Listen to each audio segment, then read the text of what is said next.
was looking through some, internet material in addition to what Don sent me, ran across this statement. The story of Queen Esther shows how bravery saved an entire nation. God can use anyone to fulfill his purposes and to change the world. I think that was kind of a nice statement.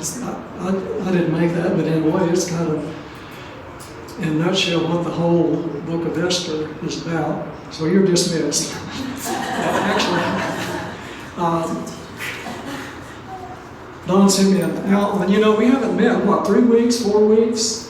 It's been 3 weeks, so, a lot of water's been under the bridge, and we've probably forgotten some things. So he sent me a really nice summary of the first 3 chapters. But I'm trying to find a kind of a way to go through this that wouldn't be too, tedious and maybe even boring not because of you, but because of, am I just reading the material here. I decided, to take advantage of my 40 plus years I taught in the English department at San Antonio College.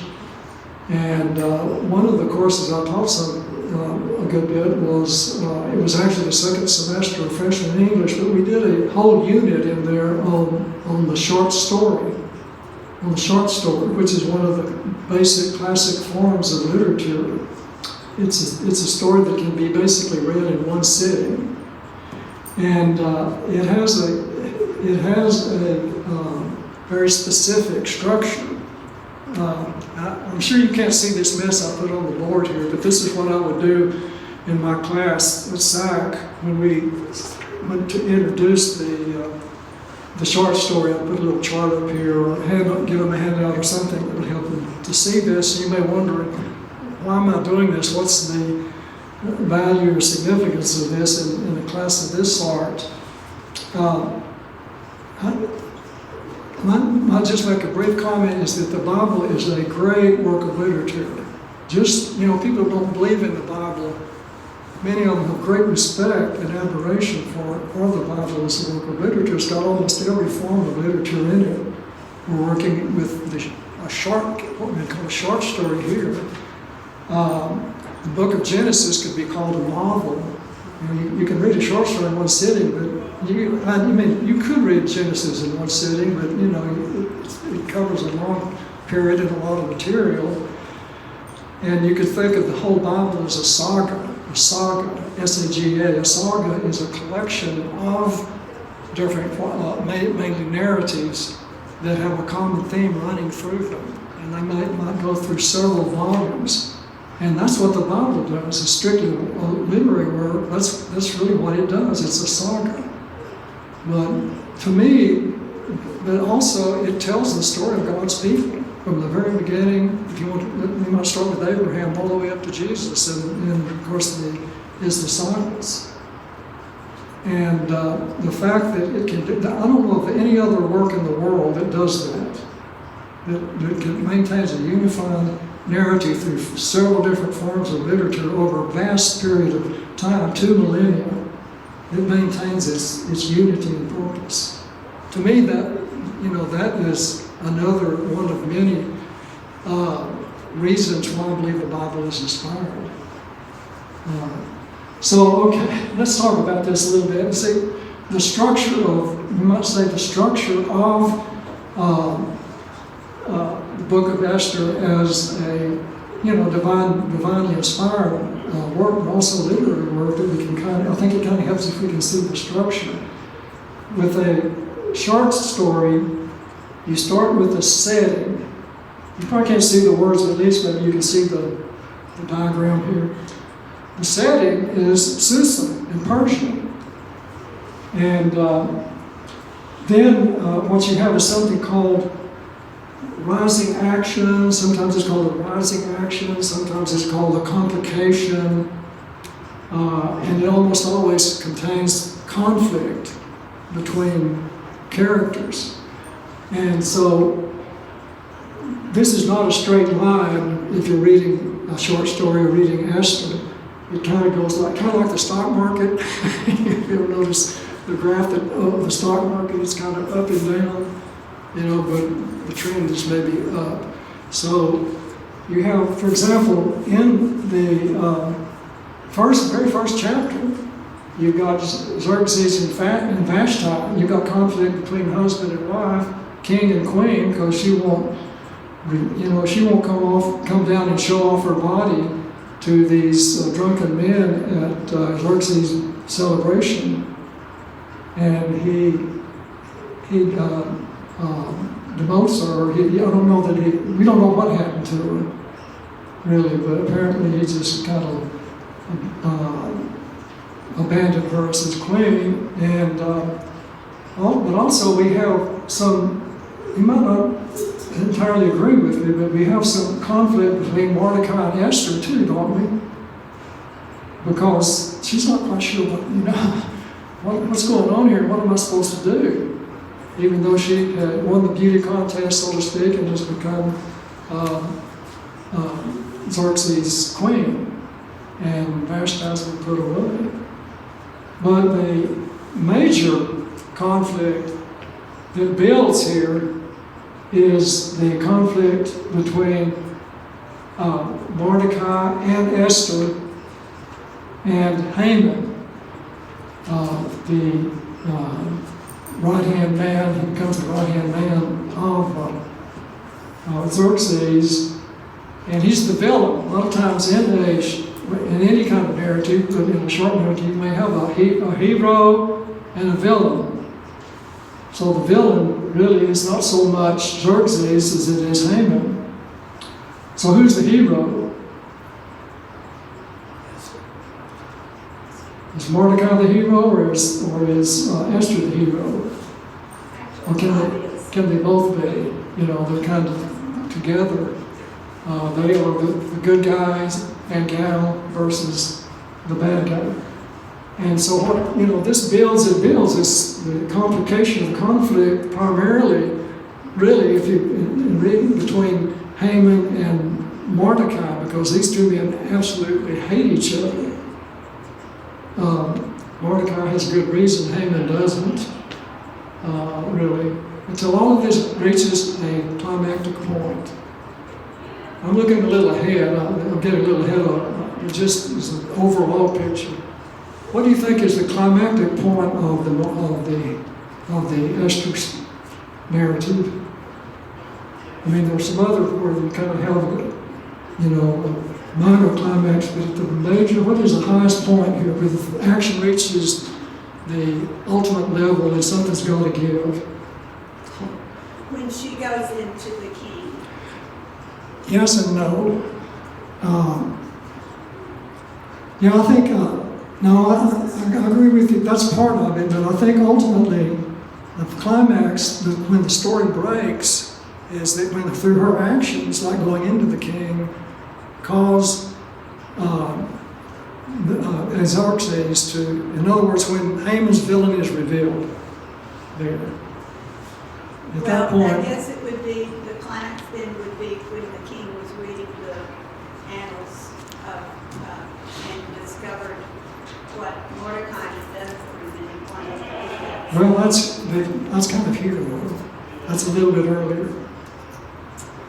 When the villain is revealed for who he really is and is dealt with, or is brought out of the open, that's the climactic point. And then you have a resolution. What happens, of course, is the Jews are allowed to defend themselves. They had been sentenced to die. Now they can defend themselves, and the resolution occurs when they do that and are able to bring peace to themselves.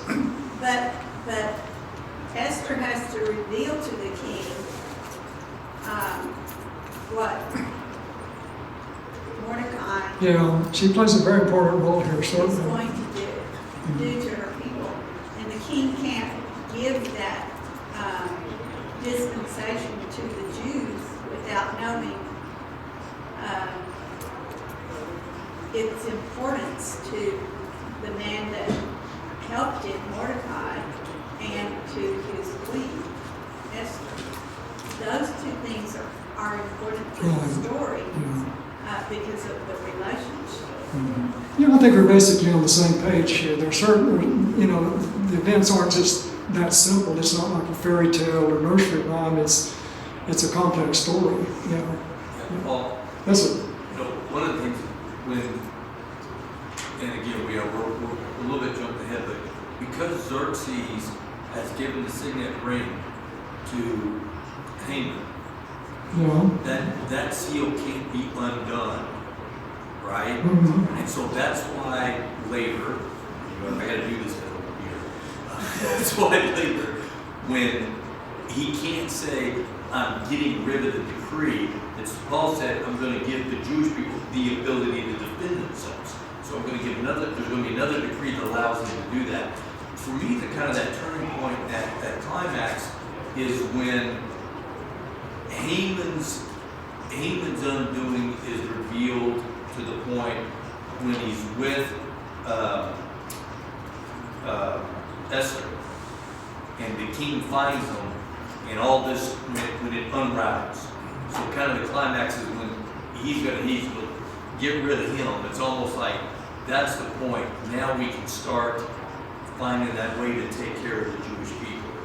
But for sure, Esther, at the prompting of Mordecai, finds that way to make that happen. Well, we can explore some of the more specific details when we get there later in the next few weeks. And you won't be here to do I the job. won't be here. But neither, let me ask you, are you going to be here?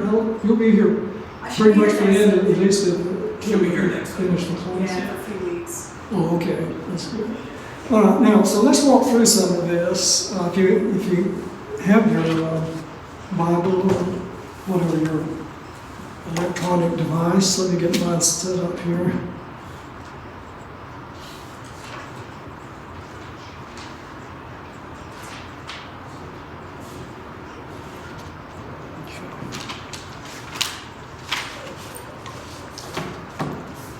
Well, okay, so chapter 1, I'm following Don's outline and comments here, so he gets the credit for this, or the blame, whichever you want. Yeah, in chapter 1, you've got basically the setting. This Susa is the location, I believe, was the capital of, at least, of Xerxes in Persia. And we also learn that the Persian kings are mentioned in several books of the Old Testament, displaying their vast wealth and exercising their influence. So, that kind of sets the stage here.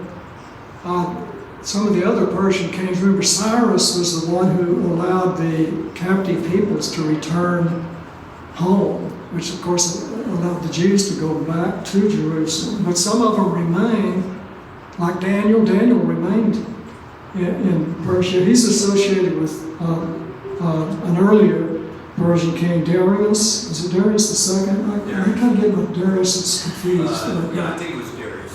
I know it was the Darius, but yeah, but I think it's he was the one, the lion's den episode and all I that. think it was the first one. Yeah. And then you've got Xerxes, or Ahasuerus, the Persian emperor who tried, and I guess eventually conquered Greece, more or less. So that's the setting, the background, the stage being set. Chapter 2, also in chapter 1, we have the refusal of Vashti to play her role in this embarrassing, I think, situation that her husband sets up.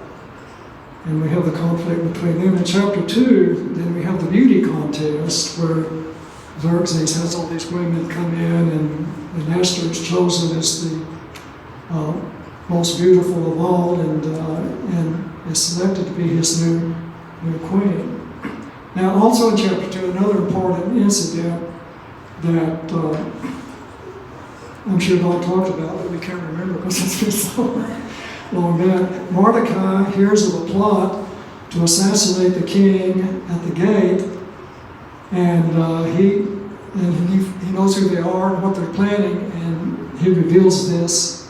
He makes it known, maybe indirectly, but indirectly to the king and the authorities, and these men are taken into custody and executed. But Mordecai has done this good deed, but isn't given much credit for it.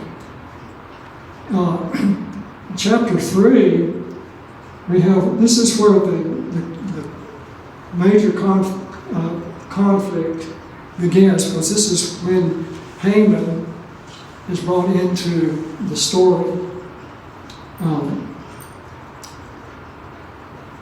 The major conflict. Okay, one thing that Don talked about that not what I mentioned is that Haman is an Amalekite. They were the people that they had attacked the Jews, or the Israelites, I should say, back in the Pentateuch, when they were coming in trying to get from Egypt into Israel. They attacked the Israelites, and so later on, when Saul was king, God commanded him to wipe out the Amalekites. And there's several genocide places. Did you notice that genocide is an underlying theme in this whole book? The fact that Saul refused or failed to wipe out completely destroy the Amalekites caused problems later on. Specifically in this case, Haman the evidence is pretty certain that he was an Amalekite, and that he's the villain here. If Amalekites had been destroyed, maybe he wouldn't have been around to work his villainy. So that's an important point: who Haman was and where he came from, and why he hates. That's probably an adequate reason for him to hate Mordecai, but even if that weren't the case, he's the kind of person who would have probably done what he did just out of jealousy and hatred, because Mordecai was an important person in the kingdom. I don't think we know exactly what his role was, do we? No, he's high up because he's spending his time at the gate, and because of the influence and the protection he's had, aside from Esther. So he was fairly well up. Yeah, he had authority, he had a position, and Haman didn't want anybody standing in his way. So there is one, irony is another characteristic of literary work. This book has some irony in it, where something, it's the conflict between what is and what ought to be, or what we expect and what happens. And there's no reason given for Haman's promotion. Haman gets promoted. He basically, it seems like, becomes the major advisor of Xerxes, or one of them. And there's no justification for that we can tell. In contrast, and the irony here is that Mordecai, commits an act that saves the king and gets no credit for it. He's not rewarded for his positive action, where Haman is rewarded for not doing anything, or maybe just for being a villain, or maybe he and Xerxes, kind of understand each other and can use each other and so forth. So that's basically, also in another thing here in chapter 3 is that when Mordecai refuses to bow down to Haman, it's not because, as Don points out in his outline, because, you only bow down to God, you don't show obeisance to people. Apparently that wasn't the case. The Israelites were willing to kneel before kings and maybe their superiors. It's the fact that Mordecai has no respect at all for Haman. Haman has no credibility. And of course that just, the fire's already burning, well, that just adds more wood to the fire, right? And Haman's hatred for Mordecai and his desire to do away with him. So he hatches this plot against God's people, against the Jews.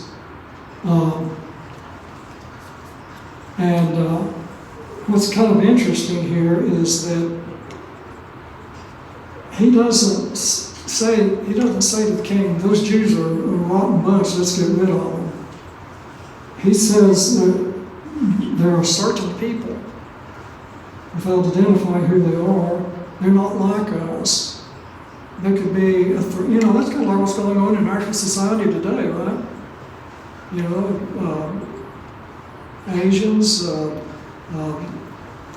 immigrants from other places, and I don't want to get into politics here, but we have that today though. Prejudice against people because they're not like us, and in this case, the extremity of wanting to get rid of them. But he does claim they don't obey the king's laws and so forth.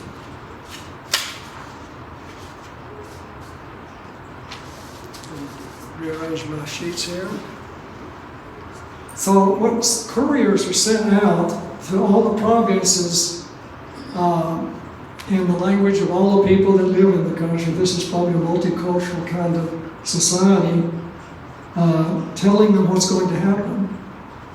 That they're going to kill all the Jews and plunder their goods. And incidentally, there was this matter of 12,000 talents, a huge amount of money that Haman was willing to give to Xerxes to do this. And Xerxes says somewhat unpredictably, don't do that, you don't need to do that. Apparently, with the idea in mind that when we annihilate these people, here's more genocide. We can plunder their goods. Is that correct? I'm not entirely sure on that. Was that the case with the 12,000 talents and pieces? So the talents would have been about a 3/4 of a year's salary or so. Haman is telling the king, because the king wants to keep down any kind of conflict or somebody. The king wants to keep down any kind of conflict or uprising. Remember what all these Persian kings are doing at this time. They're all trying to wage war and build their empire. Particularly for Xerxes at this time, they've been through these attacks on the Greeks, and they've not fared well. They won one battle, but then they lose others. I've talked before about if you watch the movie 300 or something like that, it's all that same thing. That was Xerxes. Okay, we're talking about his time period. So he's getting there's something going on in Athens. It's a group that's getting together that are slowly taking back some of that land. So Xerxes got his hands full. Okay, the last thing he needs is uprisings locally. So when Haman comes, Haman doesn't even have to tell him a lot. First of all, he's a trusted advisor. So he just said, "There's these people. Yeah, these people. Yeah, what are they doing?" And said, "Well, they're uprising. I'll deal with it. I'll even put 12,000 pounds? 10,000 pounds. Was it 10,000? So a lot of money. Well, inflation is with the it's inflation. And today's, so it's 3/4 of a year's salary. Yeah, it's 10,000 talents. 10,000 talents. So a lot of money. He's going to offer to do that. Now, Xerxes, because of all this, is going to go, don't worry about it. Keep your money. You're helping me deal with all of this. So the question is, was Haman, knowing his character, was he really going to be contributing that much out of his own money? Or what do you think? The common kind of view is, maybe, but there's also likely he knows Xerxes is going to tell him to do the plunder, and he's going to take some of that plunder and just put it into the treasury, right? So he's got a backup. If I get approved for this, I'm going to get some stuff to pay that. I don't have to use my own money, right? It would fit with the character. And I think the other thing to keep in mind, Paul, if you don't mind, I'll just talk about the pur real quick. So he casts lots, right, to pick out a time when they're going to go do this, because Mordecai's revealed himself as a Jew. Haman now is saying, I'm going to go against him. I'm going to cast lots on when we're going to take action. That's the pur, right? Pur and purim is the plural. All right, this is that whole point we talked about in that first week about purim, right? So this is it. So they cast that lot, and it ends up on the month of, is it Adar? I think. Month of Adar. And Guess what else is in the month of Adar? Going back to your, since you're going to do literature on me, I think it's a bit of an irony. Is that what this would be? Yeah, that's what I've got down here, irony. Yeah, irony. So it's been a long time since I've been in college English. But it'd be irony, and that's the same month as the Jews celebrate Passover. So their celebration of being out of bondage now is going to be in the same month. They're going to be attacked for genocide. So a little bit irony. Yeah. Thank you. You know what this is. Well, there's another irony here too, in that chapter.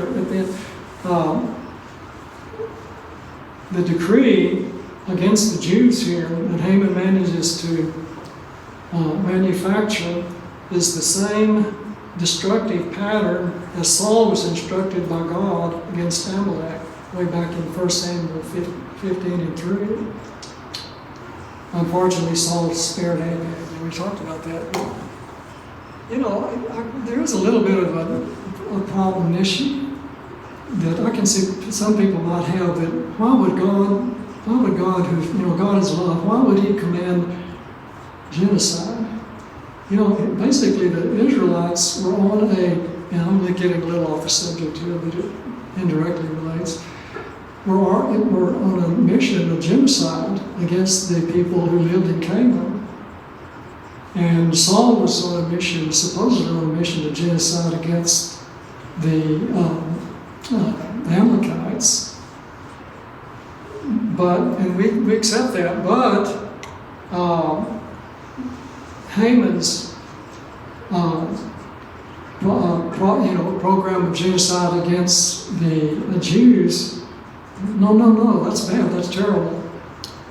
I know there's a difference. Obviously there's a difference, but sometimes it's a little hard to, if you study what the Israelites were commanded in the commands against Amalek, you can see why God wanted this, because if you let these people hang around, they're going to corrupt you. And that's exactly what happened. And that's exactly what's happening here. Yes, ma'am, Linda. And Paul, why did God do this? Because God had a plan. Mm-hmm. And God's plan was for them to go to from this point, conquer who they needed to conquer, to get to the land of promise that he had for them. And he had a way to do it. It seems like a terrible way for genocide. And as a child, I didn't think of it as that when I heard the stories. Maybe it was presented softer to us as children, but when I was teaching children, I didn't think of it as genocide. And putting that kind of a name on it makes you automatically think, why would God order genocide? But we have to... Maybe cleansing is a better... Isn't there something called ethnic cleansing? And his plan required them to do everything that he told them to in order for it to happen smoothly. Mm-hmm. And when Saul did it his way, because there was so much plunder and the women were so beautiful, and they just let them, they went into their self-mode instead of following what God's instructions were. So that would be my answer. Well, I'm not in any way trying to cast aspersions on Scripture, what was decreed here. After all, God is sovereign. And I think partly it's a matter of faith. He wouldn't have commanded these kinds of things if there weren't he had justifiable reason in his divine wisdom, as opposed to what Haman is doing, which is absolute, or any other attempt. There are attempts at genocide going on today, and have always been. There will always be wars and rumors of wars, Jesus said, and I guess genocide goes along with that, sometimes as the cause or the result of the war. Oh. Yes, ma'am. Yes, sir. So, just going back to your point specifically, there's a lot of cases in the Bible, right? And the wiping out of the culture of people is in our words today genocide, right? in this particular case, with the Amalekites, if you remember, God's freeing them out of Egypt, and they're moving towards the Promised Land. The Amalekites attack the Israelites. Right, way back at the beginning. All the way back, Yeah. right? That's what.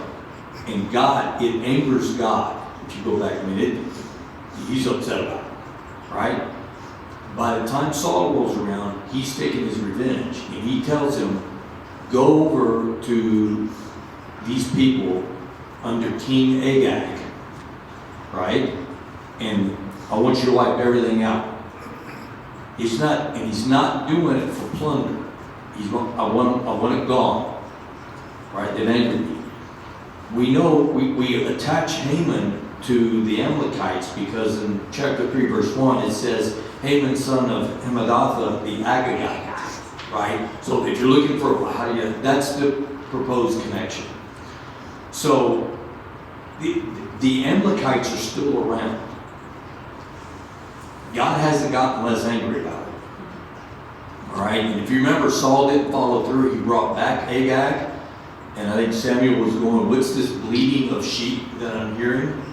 Right? Because he brought back plunder. All right? That was Saul's downfall, if you remember. That's when God said, all right, I'm done with it. Right? This is very, very serious to God for the reasons we can look at it from a practical, but Paul, to your point about why would God do that, sovereign God, I'll ask when I get there, you know. But in this particular case, there is a long history of why this was going. Okay, to bring us kind of up to snuff, up to date, I should say, I think Anita's going to read the first few verses or several verses of Esther 4. This kind of brings us up to where we want to start. When Mordecai learned of all that When Mordecai learned of all that had been done, he tore his clothes, put on sackcloth and ashes, and went out into the city, wailing loudly and bitterly. But he only went as far as the king's gate, because no one clothed in sackcloth was allowed to enter it. In every province to which an edict and order of the king came, there was great mourning among the Jews, with fasting, weeping, and wailing. Many lay in sackcloth and ashes. When Esther's eunuchs and female attendants came and told her about Mordecai, she was in great distress. She sent clothes for him to put on instead of his sackcloth, but he would not accept them. Then Esther summoned Hathach, one of the king's eunuchs assigned to attend her, and ordered him to find out what was troubling Mordecai and why. So Hathach went out to Mordecai in the open square of the city in front of the king's gate. Mordecai told him everything that had happened to him, including the exact amount of money Haman had promised to pay into the royal treasury for the destruction of the Jews. He also gave him a copy of the text of the edict for their annihilation, which had been published in Susa, to show Esther and explain it to her. And he told him to instruct her to go into the king's presence to beg for mercy and plead with him for her people. Is that good? Would you go on through 14? Through 14, okay. Hathach went back and reported to Esther what Mordecai had said. Then she instructed him to say to Mordecai, all the king's officials and the people of the royal provinces know that for any man or woman who approaches the king in the inner court without being summoned, the king has but one law, that they be put to death unless the king extends the gold scepter to them and spares their lives. For 30 days had passed since I was called to go to the king. When Esther's words were reported to Mordecai, he sent back this answer. Do not think that because you are in the king's house, you alone of all the Jews will escape. For if you remain silent at this time, relief and deliverance for the Jews will arise from another place. But you and your father's family will perish. And who knows but that you have come to your royal position for such a time as this. I wanted you to read that last little bit because it's so important, really, that verse 14 particularly,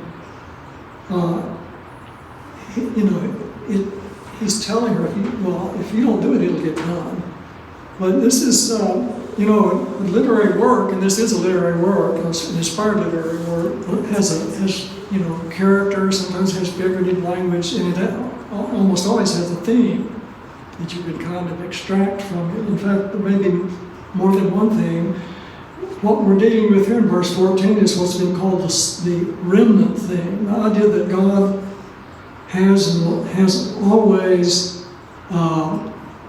prepared a remnant that He will protect, and well, let me read what I put. I think it might be a little clearer, and I won't be stumbling around so much. A remnant of God's chosen people survive through natural disasters, disease, warfare, punishment for idolatry, and other calamities to bring about God's redemptive purposes in history and have their ultimate climax in the Jews. You can see that it's not. It's one of the problems, and this was mentioned earlier. There is no mention of God in this book, is there? There's, he's not mentioned at all, and yet I think what Mordecai is telling her is, it has to do with this remnant thing. Something, God will do something. God is not going to let His people be annihilated. And he's although God is not there in the text, He's there maybe in the mind of Mordecai. But still the question remains, I guess, why God is not mentioned in the text. I have a couple of theories. You talked about it some a few weeks ago, but one possibility, I think this is maybe the less convincing one, is that women in general, in Jewish culture and culture in general back then, had a low status. They were both basically servants, childbearers, and maybe playthings for men like, Xerxes. And maybe he felt a little, sensitive about whoever the author was about writing a book in which a woman plays such an important role. So he remained anonymous. That's not a very convincing theory, but maybe it's a possibility.